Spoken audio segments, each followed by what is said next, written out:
What is your name? Wing Commander Abhinandan. Okay. I hope you have been treated well over here with us. Yes, I have, and I would like to put this on record. And I will not change my statement if I go back to my country also. The officers of the Pakistani army have looked after me very well. They are thorough gentlemen, starting from the captain who rescued me from the mob and from his jawan, from his soldiers, and thereafter the officers into the unit which I was taken to. Okay. This is what I would expect my army to behave as, and I am very impressed by the Pakistani army. Okay, wonderful. So, Wing Commander, you hail from which place in India? Am I supposed to tell you this, Major? I'm sorry. I'm from down south. You're from down south? Yeah. Okay. And are you married? Yes, I am. You're married? Yes. Okay. I hope you like the tea. The tea is fantastic. Thank you. Okay.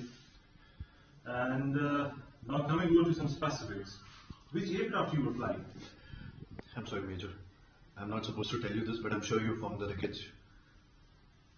And what was your mission? I'm sorry, I'm not supposed to tell you this. Okay. Thank you.